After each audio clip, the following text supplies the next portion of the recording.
Download aplikasi Tarbiyah Sunnah di handphone Anda. Tersedia di Google Play dan App Store. Assalamualaikum warahmatullahi wabarakatuh. Innal hamdalillah nahmaduhu wa nasta'inuhu wa nastaghfiruh wa na'udzu billahi min shururi anfusina wa sayyiati a'malina. Man yahdihillahu fala mudilla lahu wa man yudlil fala hadiya lahu. Asyhadu an la ilaha illallah wahdahu la syarika lah wa asyhadu anna Muhammadan 'abduhu wa rasuluh. Qala Allah tabaraka wa ta'ala ya ayyuhalladzina amanu taqullaha haqqa tuqatih wa la tamutunna illa wa antum muslimun al-ayah. Ikhwani fillah rahimani wa rahimakumullahu ajma'in. Alhamdulillah, pada kesempatan kali ini kita memuja dan memuji Allah tabaraka wa ta'ala. Kita bersyukur kepada Allah subhanahu wa ta'ala yang masih memberikan nikmatnya kepada kita sehingga kita dapat berkumpul dari salah satu rumah dari rumah-rumah Allah dalam rangka menuntut ilmu insyaallah ta'ala, di mana ini merupakan nikmat yang Allah subhanahu wa ta'ala berikan kepada kita dan haruslah kita untuk selalu mengingatnya dan bersyukur atas dari apa yang telah berikan oleh Allah subhanahu wa ta'ala. Ikhwani fiddin rahimani wa rahimakumullahu ajma'in. Salawat serta salam juga senantiasa tercurahkan kepada baginda alam Nabi kita Nabi Muhammad sallallahu alaihi wasallam. Tidak lupa juga kepada para keluarganya dan orang-orang yang senantiasa mengikuti jejaknya sampai hari kiamat kelak. Ikhwani fillah, a'azzakumullahu jami'an. Pembahasan kita pada kesempatan kali ini berkaitan dengan perpisahan dengan bulan Ramadan. Allah Rabbuna tabaraka wa ta'ala berfirman di dalam surah Al-Baqarah ayat 185 menjelaskan kepada kita tentang bagaimana hendaknya seorang hamba dalam berpisah dari bulan Ramadan. Setelah Allah jelaskan tentang kewajiban berpuasa di bulan Ramadan, Allah subhanahu wa ta'ala berfirman, "Syahrul Ramadan alladzi unzila fihi al-Qur'an hudan lin-nasi wa bayyinatin minal huda wal furqan." Bulan Ramadan adalah bulan yang diturunkannya Al-Qur'an sebagai petunjuk bagi manusia, wa bayyinat, dan juga penjelas minal huda wal furqan, mengenai petunjuk dan juga al-furqan, pembeda antara hak dan juga batil. Kemudian Allah Azza wa Jalla memerintahkan kita, siapa saja yang masuk di bulan Ramadan, mendapati bulan Ramadan, hendaknya kita untuk berpuasa. Allah Azza wa Jalla berfirman, "Faman syahida minkum syahra falyasum." Siapa saja di antara kalian yang hadir atau masuk padanya bulan Ramadan, maka hendaknya dia berpuasa. "Wa man kana maridan aw 'ala safarin fa'iddatun min ayyamin ukhra." Dan siapa saja yang sakit atau dalam perjalanan, maka iddahnya harinya diganti di hari-hari yang lain. Yuridullahu bikumul yusr wa la yuridu bikumul usr. Allah menginginkan atas kalian kemudahan dan tidaklah Allah menginginkan kesulitan atas kalian. Kemudian Allah perintahkan, nah ini yang menjadi syahid pembahasan kita pada sore hari ini insyaallah ta'ala. Allah Rabbuna tabaraka wa ta'ala berfirman, "Walitukmilul iddah walitukabbirullaha 'ala ma hadakum wa la'allakum tashkurun." Di antara perkara yang kita jelaskan di sini Allah sebutkan 3. Walitukmilul iddah, hendaknya kalian sempurnakan hitungan. Walitukabbirullaha 'ala ma hadakum, hendaknya kalian besarkan Allah, bertakbir atas hidayah kepada kalian. Wala'allakum tashkurun, supaya kalian bersyukur. Di dalam akhir ayat 185 ini dalam surah Al-Baqarah, Allah perintahkan 3 perkara dalam menutup bulan Ramadan. Walitukmilul iddah, hendaknya kita mencukupkan, menyempurnakan bilangannya. Walitukabbirullaha 'ala ma hadakum, mengagungkan Allah, membesarkan Allah atas hidayah yang Allah berikan. wa la'allakum tashkurun, dan supaya kita bersyukur kepada Allah. Ikhwani fillah rahimani wa rahimakumullahu ajma'in. Syekh Shalih Al-Utsaimin di dalam salah satu wasiat beliau mengatakan sekurang-kurangnya ada 5 perkara yang Allah Subhanahu wa taala perintahkan kepada kita dalam menutup bulan Ramadan. Di antara 3 dari 5 perkara sudah kita sebutkan. Yang pertama adalah ikmalul iddah, menyempurnakan iddah, hitungan dari hari Ramadan. Kemudian yang kedua bertakbir atas hidayah yang Allah berikan. Kemudian yang ketiga adalah bersyukur atas nikmat yang Allah Subhanahu wa taala berikan dalam Ramadan ini. Kemudian yang keempat adalah berdoa sebanyak-banyaknya dan juga beristighfar kepada Allah Subhanahu wa taala, minta ampun atas kekurangan. Kemudian yang terakhir adalah menyempurnakan amalan Ramadan dengan amalan-amalan yang disyariatkan setelahnya. Itu 5 perkara yang sekurang-kurangnya dijelaskan oleh Syekh Shalih Al-Utsaimin hafizahullahu taala dalam nasihatnya. Kita bahas insyaallah satu persatu. Adapun perkara yang pertama dalam 5 perkara dalam berpisah di bulan Ramadan ini adalah yang pertama ikmalul iddah, menyempurnakan bilangan daripada bulan Ramadan. Menyempurnakan bilangan Ramadan, kata Syekh Al-Utsaimin hafizahullahu taala, ini merupakan amal yang saleh, amal yang baik, amal yang benar. Allah Subhanahu wa taala berfirman di dalam surah Al-Kahfi ayat ke-30, "Innal ladzina amanu wa 'amilus shalihat inna la nudhi'u ajra man ahsana 'amala." Sungguhnya orang-orang yang beriman dan beramal saleh, sesungguhnya kami tidak menyia-nyiakan pahala orang yang berbuat amal yang baik. Maka pasti Allah balas amal baik. Pasti Allah Subhanahu wa taala akan balas dengan sebaik-baik balasan bagi orang-orang yang mengamalkan amal saleh. Termasuk ketika berpamitan bulan Ramadan adalah menyempurnakan iddahnya, menyempurnakan bilangannya, ini merupakan amal saleh. Menyempurnakan iddah Ramadan maksudnya adalah menyempurnakan bilangan hari-hari dari bulan Ramadan. Imma bisa jadi dia itu 29 hari ataupun 30 hari. Sesuai dengan ru'yatul hilal. Sebagaimana Nabiuna Muhammad sallallahu alaihi wasallam bersabda dalam hadis yang sahih, yang mutabaahnya ada dalam Sahih Bukhari dan Muslim, ini riwayat An-Nasa'i. Nabi sallallahu alaihi wasallam bersabda, "Idza ra'aitumul hilal fasumu." Ketika kalian melihat hilal, maka berpuasalah. Maka berpuasa bulan Ramadan. "Wa idza ra'aitumuhu fa'aftiru." Kalau seandainya engkau melihat hilal kembali, maka hendaknya bukalah, yakni masuk ke Syawal. Fa in ghumma 'alaikum fa'atimmu Sya'ban 30 illa an taraw hilal qabla dzalika, thumma sumu Ramadhana 30 illa an taraw hilal qabla dzalik. Kalau seandainya tertutup hilal atas kalian, maka sempurnakanlah Sya'ban menjadi 30, yakni sebelum masuk Ramadan sempurnakan Sya'ban. Kalau seandainya hilal tertutup dari pandangan kita. Kemudian kata Nabi SAW, kalau seandainya kalian tidak melihat hilal di bulan Ramadan, maka sempurnakanlah Ramadan, bilangannya menjadi 30. Kalau seandainya belum melihat hilal untuk bulan Syawal. Maka ini ada 2 kemungkinan. Yakni menyempurnakan bulan Ramadan adalah kita menyempurnakan bilangan hari-hari Ramadan imma 29, imma 30. Sesuai dengan keputusan dari pemerintah kita yang syah insyaallah tabaraka wa ta'ala. Kita menunggu hari ini. Apakah puasa kita 29 hari ataukah 30. Wa ala kulli hal semuanya baik. Ikhwani fillah rahimani wa rahimakumullahu ajma'in. Termasuk dari ikmalul iddah. Termasuk dari menyempurnakan bulan Ramadan. Bukan hanya menyempurnakan hari-harinya saja.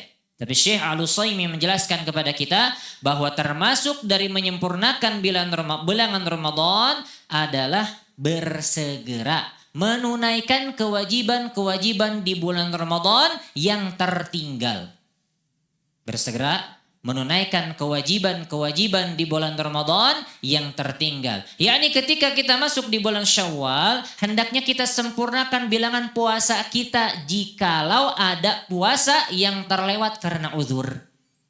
Jikalau ada puasa yang terlewat karena uzur. Lebih baik, lebih afdol kata para ulama, ketika masuk Syawal setelah halal untuk puasa di dalamnya, kita tunaikan dulu kewajiban kita, yakni mengqadha puasa-puasa yang memang terlewat karena uzur syar'i.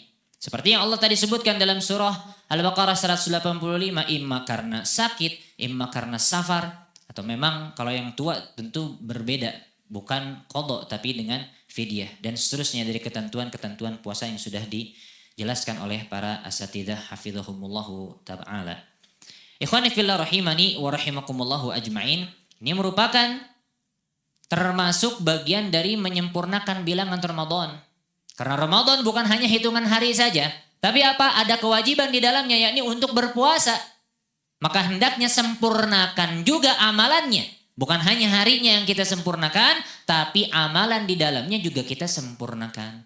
Maka setelah masuk bulan Syawal, setelah halal untuk berpuasa di bulan Syawal, hendaknya kita memulai dengan mengqadha yang wajib dulu. Tentu nanti ada amalan-amalan sunnah yang kita akan jelaskan insyaallah ta'ala di poin yang terakhir, poin yang kelima.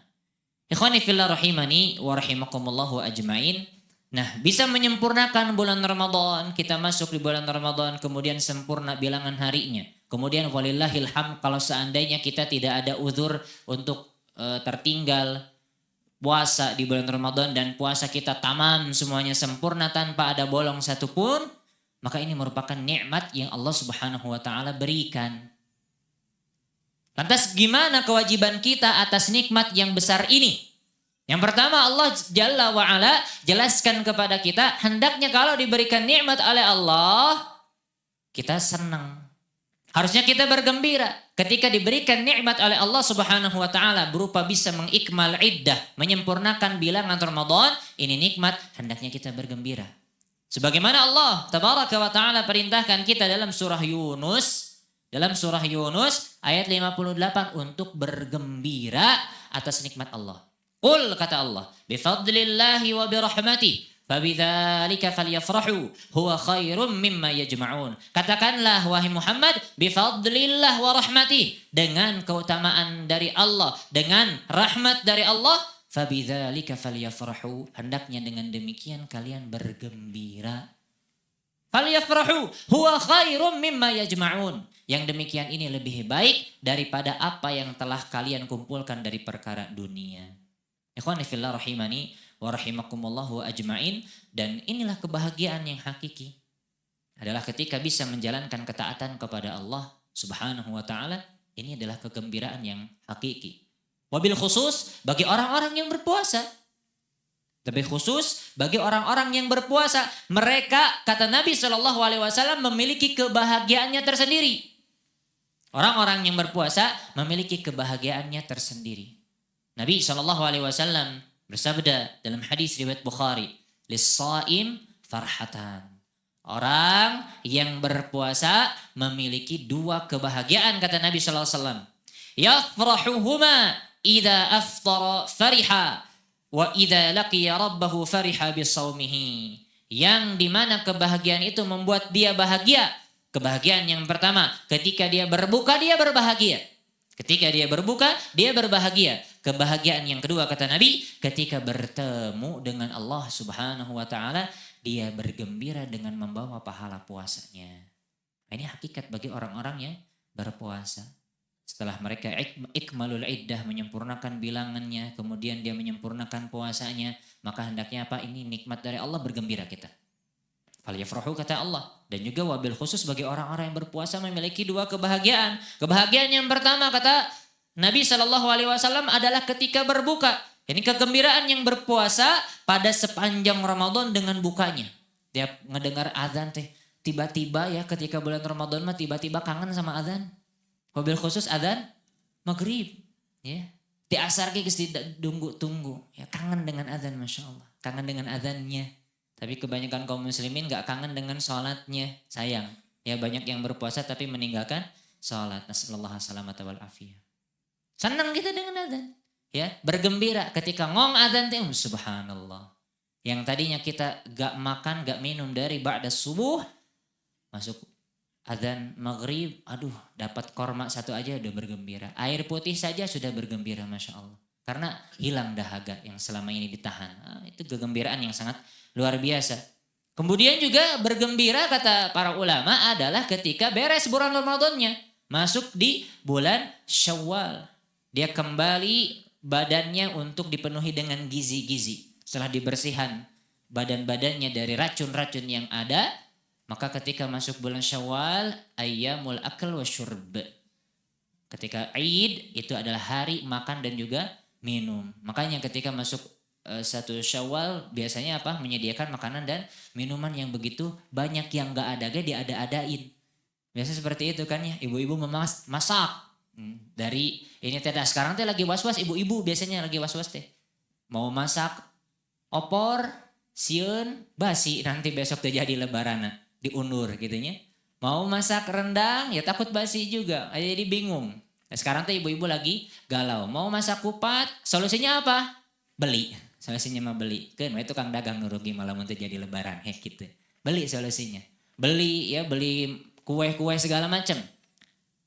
Buat nyambut tamu dan segala macamnya. Ya yang enggak ada dia ada-adain. Makan minum. Wah, mulai tuh gembira tuh. Ketika makannya opor, makan lagi dan seterusnya. Nah, ini kegembiraan yang pertama yang didapatkan oleh orang-orang yang berpuasa. Kegembiraan yang kedua kata Nabi SAW adalah kegembiraan ketika bertemu dengan Allah. Ketika bertemu dengan Allah Subhanahu wa taala karena akan merasakan manisnya dari perjuangan dia selama berpuasa. Menahan lapar dan minum, menahan syahwatnya di siang hari, kemudian di hadapan Allah Subhanahu wa taala pahala ini ditampakkan dan akan indah bertemu dengan Allah Tabaraka wa taala. Bukan menghindar dari pertemuan terhadap Allah, tapi akan apa? Senang bertemu dengan Allah Subhanahu wa taala, dan Allah menyediakan pintu di surga khusus bagi orang-orang yang ahli dalam berpuasa. Kata Nabi SAW, bagi orang-orang yang ahli berpuasa disediakan pintu surga yang disebut dengan Ar-Rayyan. Yang tidak ada masuk pada pintu tersebut kecuali orang-orang yang ahli berpuasa. Ketika sudah masuk semuanya ditutup pintu itu. Nas'alullaha al-jannatal firdausil a'la. Ikhwani fillah rahimani wa rahimakumullahu ajma'in. Itulah yang pertama. Takmilul iddah, menyempurnakan bilangan Ramadan. Yakni menyempurnakan harinya. Imma 29 ataupun 30. Kalau sekarang kita lagi menunggu keputusan dari pemerintah kita, kemudian menyempurnakan bilangan di sini adalah menyempurnakan puasa yang seandainya ada yang tertinggal karena uzur. Kemudian hendaknya kita bergembira dari menyempurnakan bilangan ini merupakan amal saleh yang Allah Subhanahu wa taala pasti akan balas itu semua. Ikhwani fillah rahimani wa rahimakumullahu ajmain. Poin yang kedua. Setelah Allah perintahkan kita untuk menyempurnakan bilangan dari bulan Ramadan, maka Allah berfirman setelahnya, walitukabbirullaha ala ma hadakum. Agar kalian bertakbir, mengagungkan Allah Subhanahu wa taala atas hidayah yang Allah berikan. Takbir, mengucapkan Allahu Akbar, la ilaha illallah, Allahu Akbar, walillahil hamd. Pengagungan kepada Allah Subhanahu wa taala. Syiar yang amat sangat besar yang dilakukan oleh kaum muslimin, terdengar di penjuru-penjuru negeri, mengagungkan Allah Subhanahu wa taala. Allah Azza wa Jalla sebutkan bagi orang-orang yang mengagungkan syiar ini, termasuk takbir, adalah ini tanda ketakwaan hati. Allah Subhanahu wa taala berfirman dalam surat Al-Hajj, "Dzalika wa may yu'azzim sya'airallah fa innaha min taqwal qulub." Demikianlah bagi orang-orang yang mengagungkan syiar-syiar Allah. Kata para ulama di antara Syekh Utsaimin menjelaskan syiar Allah adalah al-ibadah az-zahirah. Ibadah-ibadah yang nampak, inilah syiar Allah. Siapa saja yang mengagungkan syiar-syiar Allah, fa innaha min taqwal qulub. Yang demikian ini merupakan tanda dari ketakwaan hati. Nah, ini Allah perintahkan. Setelah kita selesaikan bulan Ramadan, Allah perintahkan kita untuk bertakbir. Dan ini adalah perintah yang sangat besar. Allah Azza wa Jalla berfirman dalam surah Al-Isra ayat 111, Wa qulil hamdulillahilladzi lam yattakhidz walada wa lam yakul lahu syarikun fil mulk wa lam yakul lahu waliyyun minadh-dhul wa kabbirhu takbira.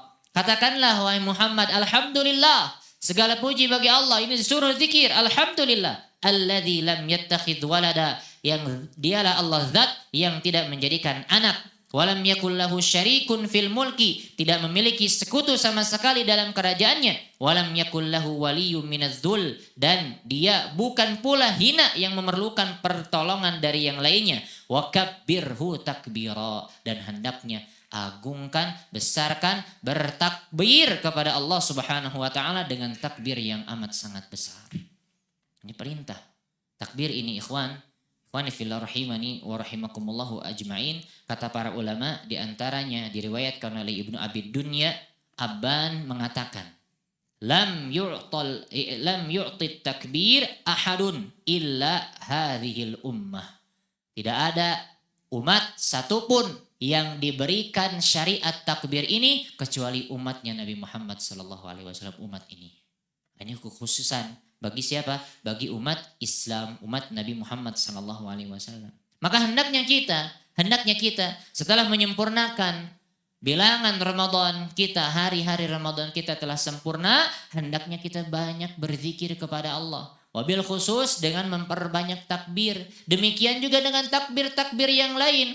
Tahmid, alhamdulillah, tasbih, subhanallah, Allahu akbar, dan seterusnya dari takbir-takbir yang ada asasnya dalam syariat. Dari zikir-zikir yang ada dalam syariat, hendaknya kita ucapkan. Ini merupakan ibadah yang sangat agung. Bahkan Nabi SAW bersabda dalam hadis riwayat At-Tirmidzi dan dihasankan oleh Syekh Al-Albani rahimahullah.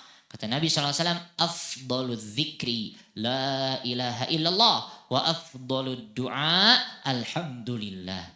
Sebaik-baik zikir adalah kalimat la ilaha illallah, dan sebaik-baik doa adalah alhamdulillah. Para ulama menjelaskan, di antaranya Al-Manawi, kenapa yang paling afdal adalah, kalau afdalnya zikir la ilaha illallah ma'rum. Ini merupakan kalimat yang paling berat, yang lebih berat dari langit dan juga bumi. Yang dijelaskan oleh para ulama bil khusus dalam kitab Tauhid tentang beratnya kalimat la ilaha illallah. Maka ini adalah afdalu zikri, kata Nabi SAW. Lantas bagaimana dengan afdalu doa? Kenapa yang paling afdal dari doa itu adalah mengucapkan alhamdulillah? Kata Al-Imam Al-Manawi rahimahullahu ta'ala, karena doa ini merupakan satu ibarat terhadap zikir kepada Allah Subhanahu wa ta'ala, dan juga meminta untuk ditunaikan hajah. Ketika kita memuji Allah dengan mengucapkan alhamdulillah, ini mencakup kepada semuanya. Zikir iya, minta hajah ditunaikan juga iya. Kenapa demikian? Karena seseorang ketika memuji Allah artinya dia bersyukur kepada Allah. Kalau bersyukur kepada Allah, Allah akan tambahkan nikmatnya. La in syakartum la azidannakum wa la in kafartum inna azabi lasyadid. Maka pada lafaz alhamdulillah, kata para ulama, terkumpul padanya dua, yakni kita berzikir dengan memuji Allah, kemudian kita bersyukur kepada Allah, dan dengan bersyukur tersebut Allah akan tunaikan, Allah akan berikan nikmat-nikmat dari nikmat yang kita syukuri, tambahan-tambahannya. Wallahu a'lam bissawab. Nah, hendaknya kita banyak berzikir kepada Allah Subhanahu wa taala. Mengucapkan la ilaha illallah juga demikian. Karena dalam lafaz takbir, sebagaimana yang sering diucapkan oleh para kaum muslimin dalam takbiran biasanya gitu ya, Allahu akbar, la ilaha illallah, Allahu akbar, walillahil hamd. Selain Allahu akbar ada lafaz la ilaha illallah, dan juga ada pujian terhadap Allah, alhamdulillah. Nah, maka kata para ulama, di antaranya sahabat yang mulia Abdullah bin Amr bin al-As radhiyallahu anhuma. Ini perkataan beliau diriwayatkan oleh Ibnu Abi Dunya. Di dalam tafsir At-Tabari, di dalam tafsir At-Tabari, Abdullah bin Amr mengatakan, "Idza qala ar-rajulu la ilaha illallah fahiya kalimatul ikhlas allati la yaqbalullahu min ahadin amalan hatta yaqulaha." Ketika seseorang mengatakan la ilaha illallah, ini merupakan kalimat ikhlas yang dimana Allah tidak akan menerima satupun amalan dari seseorang sampai dia mengucapkan la ilaha illallah. Wa idza qala alhamdulillah, kalau seseorang mengatakan alhamdulillah, fahiya kalimatus syukri, Ini merupakan kalimat bersyukur allati lam yashkurillaha 'abdun qattun hatta yaqulaha, di mana seseorang tidak dikatakan bersyukur kepada Allah sampai dia mengucapkan kalimat ini. Ketika seorang hamba mengatakan Allahu Akbar, fahiya tamla'u ma bainas sama'i wal ard. Ini merupakan kalimat yang mengisi, memenuhi antara langit dan juga bumi. Wallahu a'lam bissawab. Ikhwani fillah rahimani wa rahimakumullahu ajma'in. Inilah perintah yang kedua. Makanya Pak jangan lupa untuk bertakbir. Kapan mulainya? Ini dikhilafkan oleh para ulama tentang kapan mulainya takbir. Jumhur para ulama berpendapat adalah ketika masuk 1 Syawal langsung bertakbir. Langsung bertakbir. Ketika masuk 1 Syawal berarti maghrib. Maghrib beres Ramadan langsung bertakbir. Ini jumhur para ulama, di antaranya Syafi'i rahimahullah, Ibnu Utsaimin dan yang lain-lainnya. Ada pun ulama yang lain berpendapat adalah ketika berjalan dari rumah ke tempat untuk sholat Id. Ketika berjalan ke tempat sholat Id, inilah disyariatkan takbir. Wallahu a'lam bishawab. Pendapat yang kami ikuti adalah pendapat yang kedua, yakni dimulai dari berangkatnya kita ke tempat sholat sampai imam naik mimbar. Sampai imam sholat atau udah sholat heula ya. Bukan khutbah dulu. Sampai imam memulai sholat. Wallahu a'lam bishawab. Nah hakadha wallahu a'lam. Kemudian perkara yang ketiga.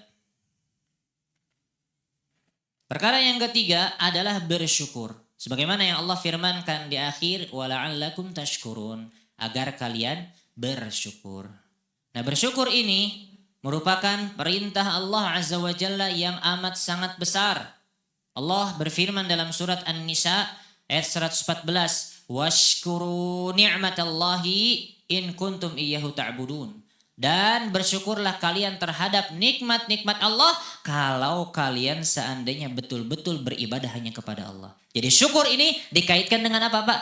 Tauhid.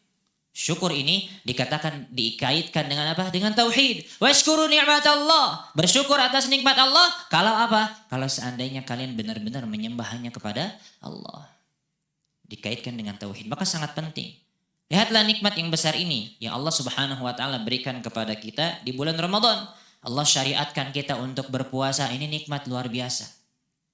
Allah syariatkan kita untuk qiyamul lail, salat tarawih, tilawatul Quran, banyak sedekah dan seterusnya dari amal-amal saleh yang Allah syariatkan di bulan Ramadan. Ini merupakan apa? Kebaikan, ini merupakan nikmat yang Allah sediakan di bulan Ramadan. Maka jadilah bulan Ramadan ini bulan yang dipenuhi dengan apa? Dengan ampunan. Maka jadilah bulan Ramadan ini dipenuhi dengan keridhaan Allah Subhanahu wa taala. Lihatlah bagaimana Nabi SAW ketika bersabda tentang masalah Ramadan. Ini adalah bulan yang dipenuhi dengan ampunan. Kata Nabi SAW dalam hadis riwayat Muslim. Nabi SAW bersabda, As-salawatul khamsu, wal jumu'atu ilal jumu'ati, wa ramadanu ila ramadan, mukaffiratum ma bainahunna, idha jutunibatil kabair, idha jutanaba al-kabair. Kata Nabi SAW, salat yang 5 waktu, Jumat ke Jumat, Ramadan ke Ramadan. Ini merupakan semuanya pembayar, penghapus dari dosa-dosa selama dijauhi dosa-dosa besar. Karena kalau dosa-dosa besar dihapuskan dengan apa Pak? Taubat. Kalau dosa-dosa besar ini dihapuskan dengan taubat. Nah apa bedanya Pak dosa kecil dan dosa besar? Ari nu hiji mah kecil, anu hiji mah besar. Apa bedanya kategorinya kata para ulama? Di antaranya Az-Zahabi rahimahullahu ta'ala mengkategorikan dosa besar itu adalah setiap dosa yang ada ancaman khusus di dalamnya. Setiap dosa yang ada ancaman khusus di dalamnya. Baik ancamannya itu di dunia ataupun di akhirat. Ada hukuman khusus. Nah itulah yang disebut dengan kabair. Itu yang disebut dengan kabair. Kalau yang tidak ada itu sogoir. Tapi ingat kita jangan sampai meremehkan sogoir.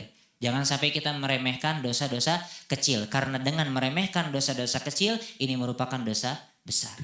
Meremehkan dosa kecil ini merupakan dosa besar. Seorang mukmin tidak seperti itu. Kita sudah pernah bahas ya. Seorang mukmin kata Nabi SAW ketika melihat dosa itu seperti gunung yang akan ditimpakan kepada dirinya. Orang munafik ketika melihat dosa seperti apa? Dzubab yang hinggap di hidungnya tinggal tepak kiungkul gehiber. Innaudzubillah. Nah, maka kita tidak meremehkan dosa. Nah, kita balik lagi bahwa bulan Ramadan ini adalah bulan yang penuh dengan nikmat Allah Subhanahu wa taala dengan berbagai macam ketaatan yang Allah syariatkan di dalamnya, menghasilkan ampunan dan juga keridhaan Allah tabaraka wa taala. Maka lihat setiap amal yang dia lakukan, Nabi Shallallahu alaihi wasallam janjikan maghfirah di dalamnya. Kata Nabi SAW, man shoma Ramadana imanan wahtisaban ghufira lahu ma taqaddama min dzambi. Siapa saja yang puasa di bulan Ramadan imanan, didasari dengan iman, wahtisaban dharap pahala dari Allah, ghufira lahu ma taqaddama min dzambi, diampuni dosa-dosanya yang telah lalu. Dalam riwayat yang lain atau teruskan riwayat tadi, man qama ramadhana imanan wahtisaban ghufira lahu ma taqaddama min dzambi. Siapa saja yang menegakkan yakni salat di bulan Ramadan, maka apa? Kata imanan wahtisaban, Allah akan ampuni dosa-dosa yang telah lalu. Di dalam riwayat yang lain, man qama lailatal qadri imanan wahtisaban ghufira lahu ma taqaddama min dzambi. Siapa saja yang menegakkan malam Lailatul Qadar penuh dengan iman, penuh dengan ihtisab, mengharap pahala dari Allah, ghufira lahu ma taqaddama min dzambi, diampuni dosa-dosanya yang telah lalu. Nah, inilah bulan ampunan, Pak. Maka ini Allah sediakan banyak sekali syariat, wabil khusus tadi dengan puasanya, tadi dengan qiyamul lailnya, salat tarawih dan seterusnya, dari ibadah yang disyariatkan ini menghasilkan ampunan. Maka hendaknya kita apa? Bersyukur dengan apa yang telah Allah sediakan berupa nikmat ini yang sangat besar. Maka setiap nikmat yang Allah berikan kepada kita harus selalu diiringi rasa syukur. Setiap nikmat yang Allah Subhanahu wa taala berikan kepada kita harus selalu diiringi dengan rasa syukur. Diriwayatkan oleh Ibnu Abi Dunya di dalam kitab beliau, Kitabus Syukri. Ini Ibnu Abi Dunya ini banyak sekali tulisannya tentang syukur, tentang taubah, tentang zuhud, ya. Di antaranya dalam kitab Syukri beliau meriwayatkan satu perkataan Ali bin Abi Thalib radhiyallahu anhu. Kata Ali bin Abi Thalib, "Inna ni'mata muwassilatun bisyukri wasyukru mu'alliqun bil mazid wa huma makrunani fi qarnin falam yanqati'al mazidu minallahi hatta yanqati'a syukra minal abdi." Ini luar biasa perkataan Ali bin Abi Thalib radhiyallahu alaihi. Kata Ali bin Abi Thalib, sungguhnya nikmat itu nyambung dengan syukur. Dan syukur itu berkaitan dengan tambahan. Nikmat harusnya disambung dengan syukur. Dan syukur berkaitan dengan tambahan. Dan dua-duanya ini saling berkaitan. Falan yanqati'al mazidu minallah, tidak akan terputus tambahan dari Allah sampai terputusnya rasa syukur seorang hamba kepada Allah. Jadi ketika kita terus bersyukur kepada Allah, hakikatnya apa? Akan ditambah lagi. Subhanallah. Lain syakartum lazidannakum wa lain kafartum inna adzabi lasyadid, kata Allah. Di dalam riwayat yang lain, salah seorang sahabat Nabi salah seorang tabi'in salah seorang salaf kita, Umar ibnu Abdul Aziz mengatakan, qayyidun ni'am bisyukri. Ikatlah nikmat dengan rasa syukur. Maka hendaknya kita bersyukur kepada Allah. Kita memuji Allah atas karunia nikmat yang besar ini, bisa masuk bulan Ramadan, falillahil hamd, bisa iktikaf, bisa kajian, Masya Allah, bisa bersedekah, bisa menghidupkan malam-malam Ramadan dan seterusnya. Daripada amal-amal saleh di bulan Ramadan, ini nikmat yang sangat besar. Jangan lupa kewajiban kita untuk bersyukur. Wallahu a'lam bishawab. Masuk ke poin nomor 4. Setelah Allah wajibkan kita tadi 3 perkara dalam satu ayat, maka hendaknya kita berdoa. Dengan yang banyak. Karena di lembaran surat Al-Baqarah tadi, ayat dari mulai ayat 183 tentang kewajiban, di bawahnya diakhiri dengan apa, Pak? Dengan doa. Wa idza sa'alaka 'ibadi 'anni fa inni qarib ujibu da'watad da'i idza da'an. Seterusnya. Allah Azza wa Jalla berfirman tentang doa. Hendaknya kita banyak doa. Di mana? Di bulan Ramadan ini. Hendaknya kita banyak berdoa di bulan Ramadan ini. Maka poin yang keempat adalah hendaknya memperbanyak doa dan juga minta ampun beristighfar kepada Allah Tabaraka wa Ta'ala. Hendaknya kita berpisah dari bulan Ramadan, kata Syekh Al-Utsaimin, dengan memperbanyak doa. Apa saja hajat kebutuhan yang kita inginkan, maka mintalah hanya kepada Allah Subhanahu wa Ta'ala. Fa inni qarib, kata Allah, karena sungguhnya diriku dekat, kata Allah. Minta. Dan doa yang paling bermanfaat, yang paling tepat pada kesempatan kali ini adalah apa, Pak? Doa agar diterima dari amal-amal yang telah kita perjuangkan. Diterima oleh Allah Subhanahu wa Ta'ala. Kita berdoa kepada Allah agar menerima seluruh amal-amal yang telah kita perjuangkan selama bulan Ramadan. Dari mulai yang pertama sampai yang terakhir. Wabil khusus dengan kita bergadang, ini perjuangan, Pak. Perjuangan luar biasa. Bergadang. Ya, malam-malam kita ngaji, batur kerek kita sholat, batur kerek kita ngaji, batur kerek kita berzikir kepada Allah, batur tidur kita nuntut ilmu, misalkan kalau ada majelis malamnya misal, ya, atau baca kitab para ulama dalam rangka menghidupkan malam-malam Ramadan, dalam rangka supaya mendapatkan keutamaan Lailatul Qadri dengan menghadap Lailatul Qadar dengan berbagai macam bentuk ketaatan kepada Allah. Ini merupakan perjuangan, Pak. Harus begadang dulu. Puasanya juga sama atau Pak, nahan lapar, nahan haus, lalu segala macam. Kamu kudu ngaji ngisi kajian, capek. Gitunya. Sanes nuju ngeluhnya, nuju curhat imah. Wah kada, ya. Ini capek, Pak. Ya, kita berpuasa, ya, menahan lapar, menahan haus, menahan syahwat kita dan seterusnya. Ini perjuangan. Maka yang paling pantas untuk kita panjatkan, untuk kita minta kepada Allah Subhanahu wa Ta'ala adalah supaya diterima perjuangan kita ini, jangan sampai sia-sia.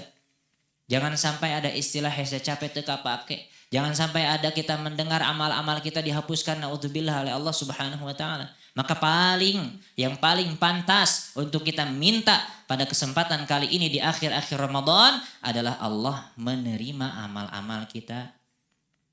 Dan hendaknya juga apa? Kita lakukan hal yang dapat mendatangkan rahmat Allah Subhanahu wa Ta'ala dari amal-amal kita ini. Karena hamba tidak tahu apakah Allah menerima amalnya atau tidak.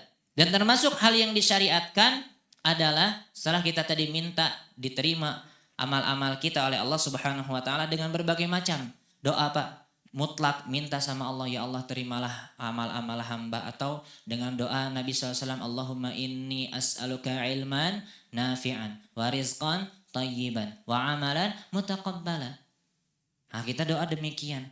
Dan juga apa? Merupakan syariat yang besar. Setelah kita minta kepada Allah, yang paling utama adalah diterima amal. Supaya jangan sia-sia amal kita. Setelah itu apa? Yang paling utama adalah kita beristighfar. Minta ampun kepada Allah Tabaraka wa Ta'ala. Kenapa kita harus minta ampun, Pak? Karena amal-amal yang kita lakukan sebesar apapun perjuangan kita dalam mengamalkannya, pasti masih ada yang namanya kekurangan. Pasti masih ada yang namanya kealfaan, kelalaian. Pasti, Pak. Maka apa? Butuh kepada istighfar. Lihatlah bagaimana Allah Azza wa Jalla berfirman, hendaknya bagi orang-orang yang diterima amalnya itu siapa? Allah Subhanahu wa Ta'ala berfirman dalam surah Al-Maidah menjelaskan Allah menerima dari siapa ini? Amal. Dalam surah Al-Maidah ayat 27 Allah berfirman, innama yataqabbalullahu minal muttaqin. Tidaklah Allah menerima amal kecuali hanya dari orang-orang yang bertakwa. Kita harus bertakwa sama Allah Subhanahu wa Ta'ala. Maka hendaknya kita juga beristighfar. Wastaghfirullah, innallaha kana ghafurur rahima.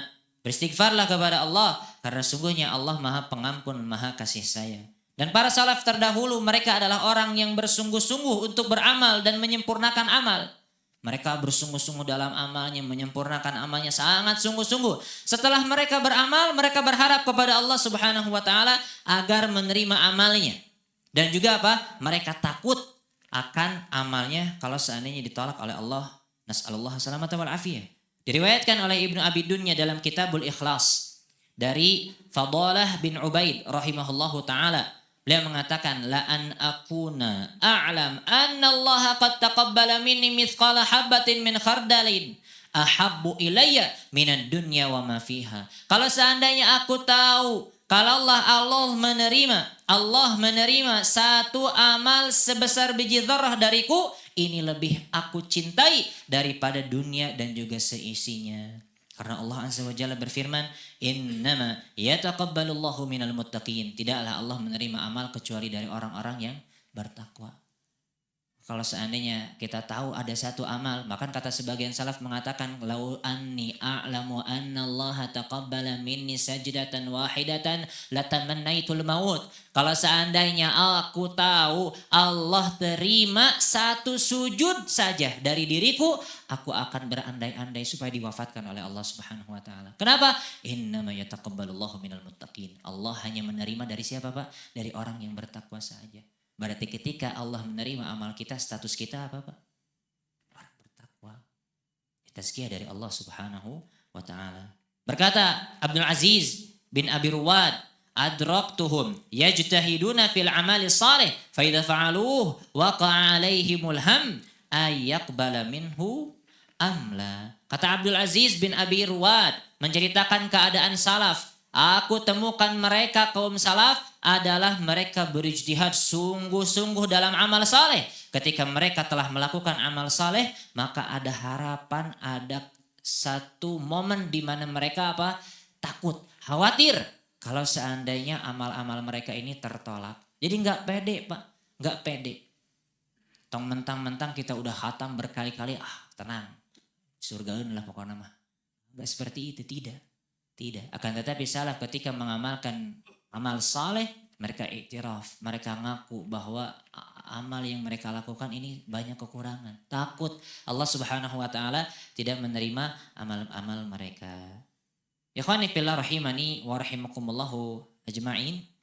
Hendaknya seorang mengiringi doa diterimanya amal dengan istighfar.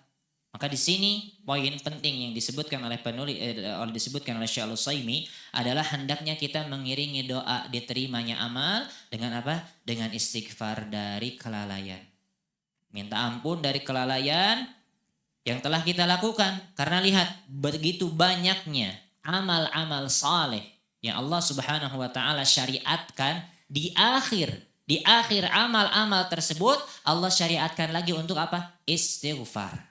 Betapa banyak amal-amal saleh yang Allah syariatkan, amal yang sangat besar. Di akhir amalan-amalan tersebut Allah syariatkan untuk apa? Istighfar. Contoh apa, Pak? Salat. Salat 5 waktu. Ketika kita beres salam, Assalamualaikum, Assalamualaikum. Kita ucapkan apa, Pak? Astagfirullah, astagfirullah, astagfirullah. Wakada. Demikian juga dengan apa? Dengan haji. Disyariatkan untuk akhir haji untuk beristighfar kepada Allah. Di Qiyamul Lail juga demikian. Ya, setelah baca tasbih, setelah itu minta ampun dalam doa witir.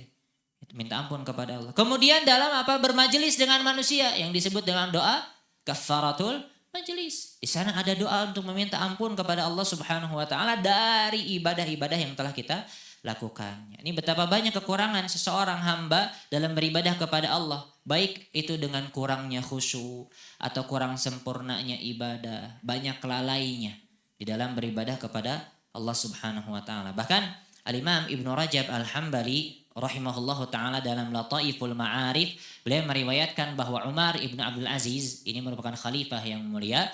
Beliau memerintahkan rakyatnya untuk beristighfar. Memerintahkan rakyatnya untuk beristighfar ketika menutup bulan Ramadan kepada Allah Subhanahu wa taala. Ikhwani fillah rahimani wa rahimakumullahu ajma'in.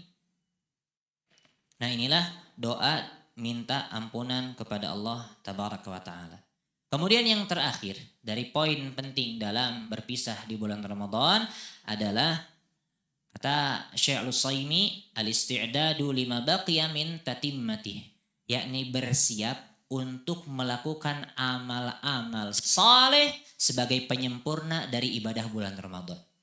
Bersiap, yang nomor 5, bersiap melakukan amal-amal saleh sebagai penyempurna dari amal-amal yang dilakukan di bulan Ramadan, terutama puasanya.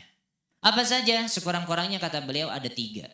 Sekurang-kurangnya ada 3 amal yang sebagai penyempurna ibadah wajib di bulan Ramadan. Apa saja? Yang pertama zakatul fitr. zakat fitri yang tadi sudah dijelaskan oleh Ustadzuna. Kemudian yang kedua adalah salatul Id. Salat Idul Fitri. Kemudian yang ketiga adalah berpuasa sunnah 6 hari di bulan Syawal. Nah, ini kita bahas satu persatu. Yang pertama zakatul fitri. Alhamdulillah sudah dijelaskan oleh Ustadzuna Ustadz Abu Haidar hafizahullah ta'ala. Bisa dimurajaah lagi bagaimana ketentuan-ketentuannya masalah ibadah yang agung ini.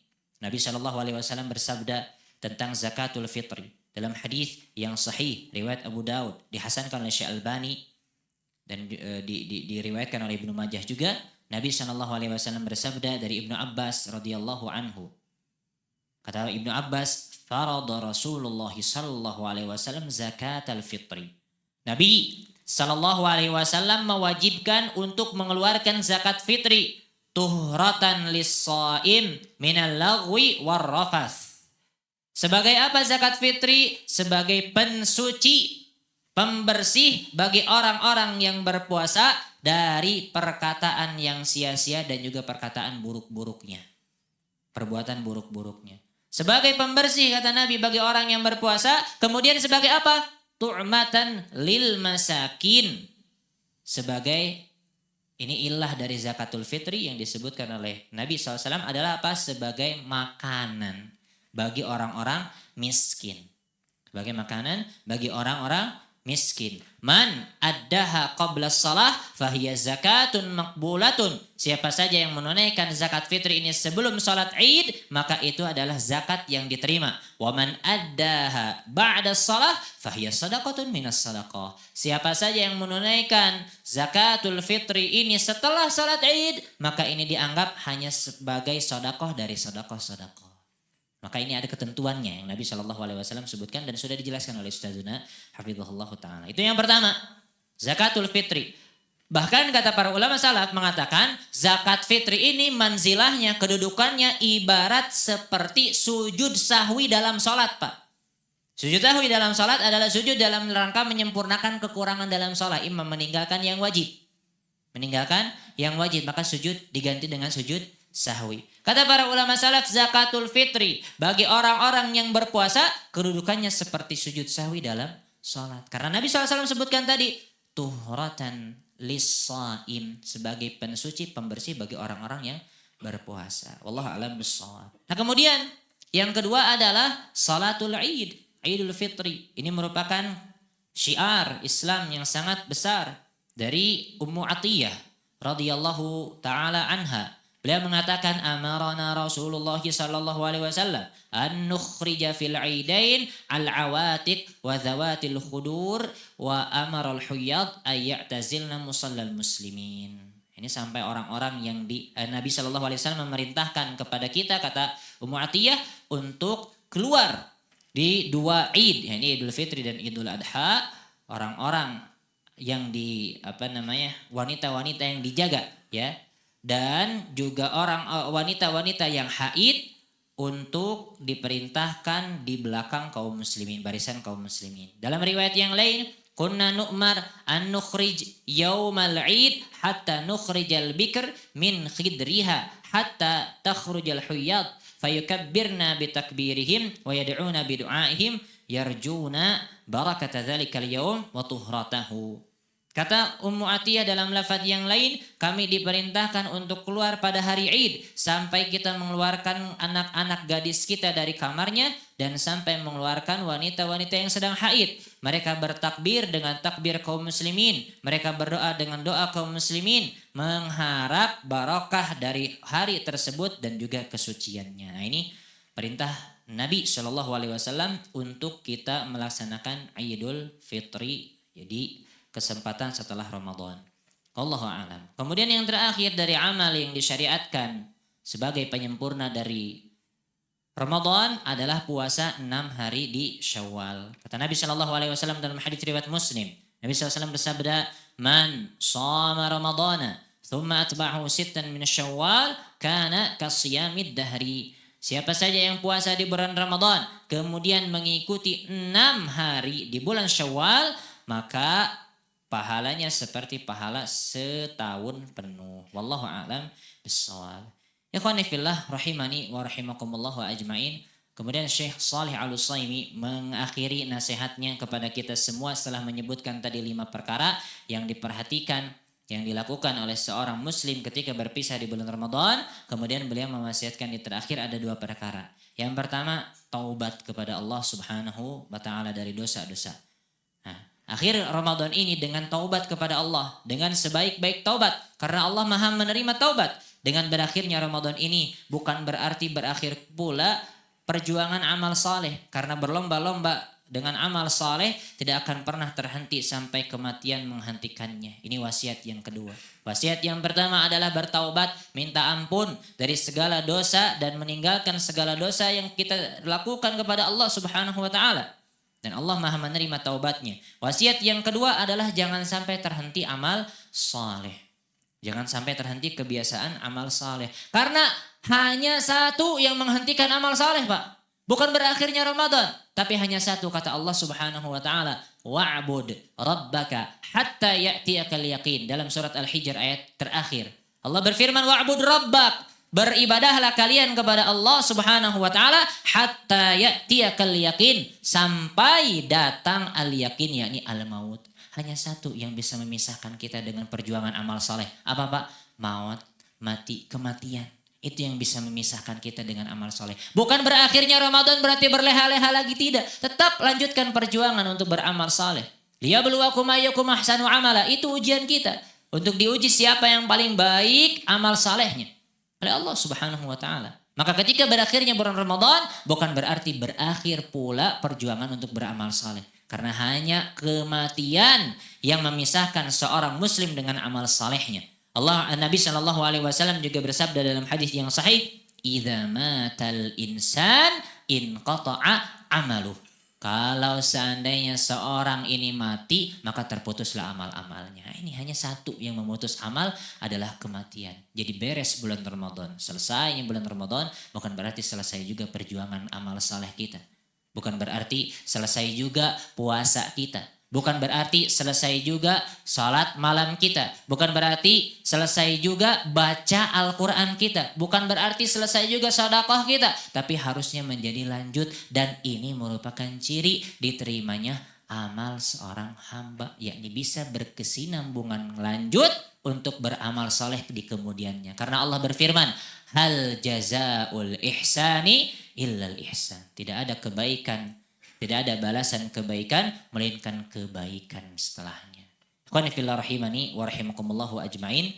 Inilah wasiat dari para ulama, di antaranya Syekh Shalih Al-Utsaimin hafizahullah taala dalam mewasiatkan kaum muslimin ketika berakhir bulan Ramadan dengan 5 wasiat yang sudah kita bacakan. Semoga apa yang kita sampaikan dapat memberikan manfaat kepada kita semua. Semoga Allah Subhanahu wa taala memberikan keikhlasan di setiap amal-amal kita dan Allah menerima amal-amal kita sehingga kita bertemu dengan Allah Subhanahu wa taala membawa amal-amal saleh yang telah kita perjuangkan. Wassallallahu ala nabiyina Muhammadin wa ala alihi washabihi wasallam. Tadi ada patarosan. Ada 2 kertas. Tapi ini waduh panjang sekali, ini mah ujian. Bukan pertanyaan.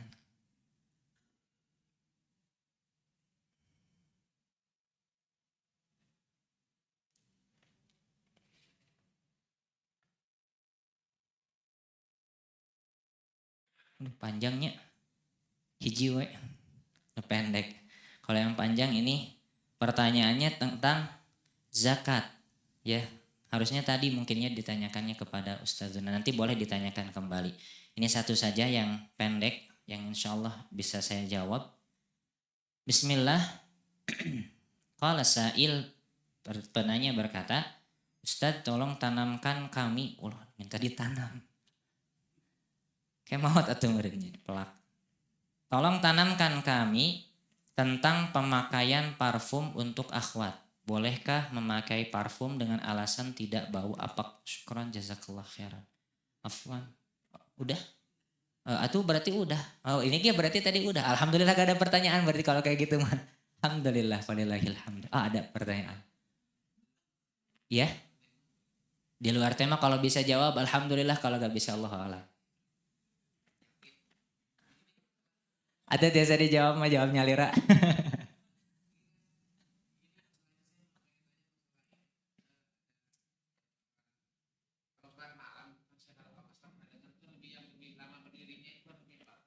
Mhm.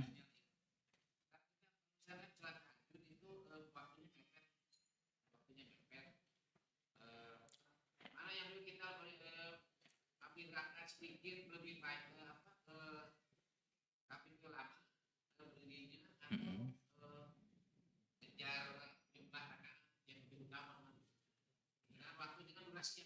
Dengan durasi yang sama. Wallahu a'lam bishawab. Adapun petunjuk Nabi Shallallahu Alaihi Wasallam ketika durasi tadi mepet, maka sebagaimana sabda Nabi SAW kepada Abdullah bin Umar, kata Nabi SAW, salatul laili masna masna. Salat seorang itu dua-dua. Kalau seandainya ditakutkan waktu subuh, maka hendaknya akhiri dengan witir. Maka di sini Allah alam, apakah apa namanya teh lebih utama untuk salat malam yang lama ataukah mengejar kesempurnaan jumlah rakaat? Tapi Allah alam bisawab. Dalam hadis tersebut jelas menyebutkan secara mutlak masna masna. Berarti apa? Yang penting selesai saja. Yang penting selesaikan saja. Kemudian apa? Akhiri dengan witir, itu yang paling penting kalau seandainya dekat mepet waktunya kepada waktu subuh. Wallahu a'lam bishawab. Seperti itu, Pak. Mangga. Oh, no iya lah.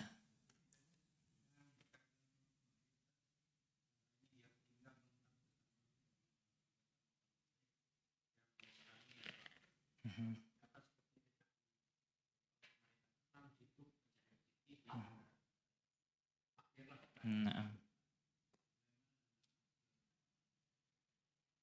Allah alam kalau hasil ya insya Allah tidak ada masalah karena muamalah dengan orang kufar. Cuman yang jadi masalah adalah tinggalnya dia di negeri kafir.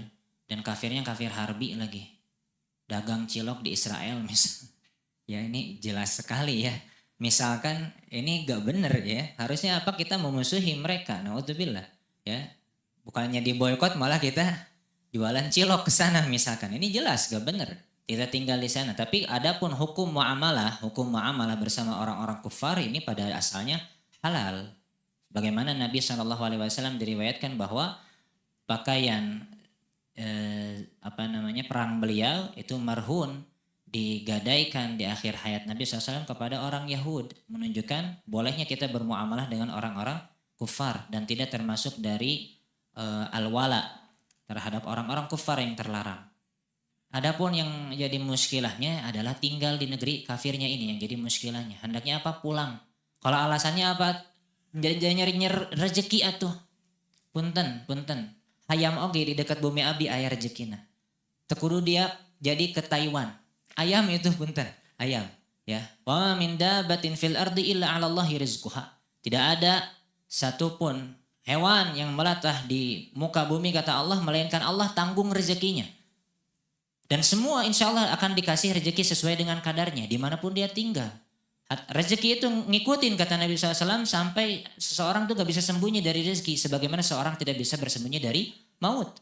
Pasti diikutin. Jadi dimanapun berada pasti dikasih rezeki. Tinggal masalah ininya. Di sini. Qanaahnya.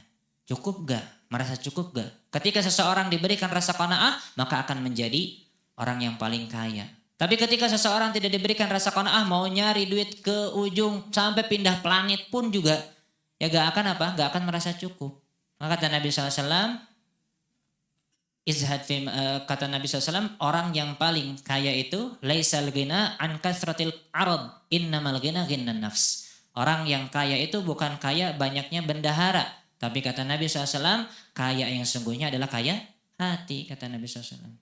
Nah, kata jadi hendaknya berpindah ya, menghindari dari larangan-larangan yang dilarang oleh syariat, nyari rezekinya yang dekat-dekat aja insya Allah juga dapat, dan juga apa? Qanaah. Itu harus ditekankan. Wallahu a'lam bishawab. Mangga.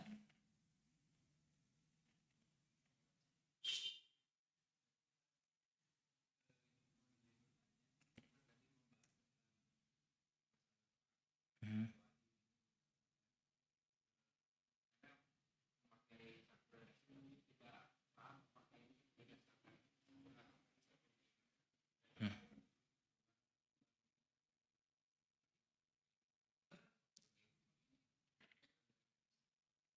Kalau Rabbana, Alhamdulillah, salatu wassalamu ala Rasulillah. Kalau Rabbana taqabbal minna, ini adalah dari Al-Quran. Dari doanya Nabi Ibrahim dan doa Nabi Ismail ketika meletakkan asas Ka'bah. Rabbana taqabbal minna. Nah, ini merupakan dari Al-Quran. Adapun lafaz setelahnya gimana, Pak?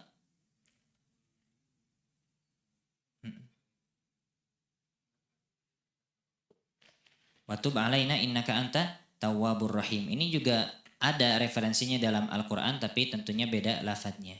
Allah alam, kalau secara lafadz menyeluruh seperti itu, saya tidak tahu apakah ada lafadznya dari Alkitab was sunnah. Mungkin ada di sunnah, wallahu alam, saya tidak tahu untuk lafadz yang seperti itu. Adapun dalam siyak Al-Quran, saya bacakan ayatnya. Ketika Nabi Ibrahim mengangkat asas Ka'bah. Nah, ini tadi doa yang Bapak ucapkan itu diambil dari doanya Nabi Ibrahim. Allah Azza wa Jalla berfirman dalam surah Al-Baqarah ayat 127-128. Wa idh yarfa'u Ibrahimul qawa'ida minal baiti wa Ismailu rabbana taqabbal minna innaka antas sami'ul alim. Nah, ini. Ketika Nabi Ibrahim dan juga Nabi Ismail mengangkat asas dari Ka'bah, maka mereka mengatakan Rabbana, wahai Rabb kami Allah, taqabbal minna, terimalah dari kami, innaka antas sami'ul alim, sesungguhnya engkau yang maha mendengar, maha mengetahui. Kemudian lafaz doa setelahnya, Rabbana waj'alna muslimaini laka wa min dzurriyyatina ummatan muslimatan lak wa arina manasikana wa tub alaina. Nah, ini lafaznya, wa tub alaina innaka antat tawwabur rahim. Dan kemudian berdoa lagi Ibrahim dan Ismail, wahai Allah Rabb kami, jadikanlah kami dua orang muslim yang berserah diri kepadamu, wa min dzurriyyatina, demikian juga keturunan-keturunan kami menjadi ummah muslimatan lak, menjadi umat yang berserah diri kepadamu, wa arina manasikana, tunjukkanlah kami jalan kepada dirimu, wa tub alaina, dan terimalah taubat kami, innaka anta at-tawwabur rahim, sesungguhnya engkau adalah zat yang maha menerima taubat dan juga maha pengasih. Jadi wallahu alam, secara lafaz kalau tadi digabungkan secara langsung taqabbal minna innaka antas samiul alim wa tub alaina innaka antat tawwabur rahim, secara lafaz kalau keseluruhan seperti itu wallahu alam bissawab. Apakah ada dalam sunnah? Kalau dalam Al-Qur'an ada, cuman tadi kepisah. Jadi di surah Al-Baqarah ayat 127-128. Boleh berdoa dengan ini tentunya. Ini lebih utama karena ini doa Nabi dan juga Rasulullah alam bisawab. Sedikit faidah mengenai ayat ini, Masya Allah. Ini faidah sangat mahal. Lihatlah bagaimana, ini kembali lagi kepada pembahasan kita bahwa salaf itu mereka sangat takut kalau amal mereka tidak diterima. Lihat Pak, bagaimana doanya Nabi Ibrahim dan juga Nabi Ismail. Ketika Allah perintahkan, Allah yang merintahkan ini. Untuk meletakkan asas Ka'bah ini Allah yang perintahkan secara langsung kepada Ibrahim dan juga Ismail. Tapi lihat, ketika mereka menjalankan perintah Allah, mereka enggak merasa, saya sudah menjalankan perintah Allah. Saya sudah menjalankan perintahmu, wahai Allah. Enggak. Tapi apa? Rabbana taqabbal minna. Wahai Allah, terimalah dari kami, subhanallah. Ini ketawaduan Ibrahim dan juga Ismail. Menunjukkan apa? Iktiraf bahwasannya amal-amal yang dilakukan hamba ini ditakutkan banyak kelalaian, ditakutkan banyak sekali kekurangan, maka hendaknya terus minta kepada Allah untuk diterima amal. Wallahu a'lam bissawab. Saya kira cukup Pak. Taib, barakallahu fikum ajmain. Saya kira cukup kajian kita pada kesempatan kali ini. Semoga apa yang disampaikan dapat memberikan manfaat kepada kita semua. Kita akhiri dengan doa kafaratul majlis. Subhanakallahumma bihamdik, asyhadu an la ilaha illa anta astaghfiruka wa atubu ilaik. Assalamualaikum warahmatullahi wabarakatuh. Download aplikasi Tarbiyah Sunnah di handphone Anda. Tersedia di Google Play dan App Store.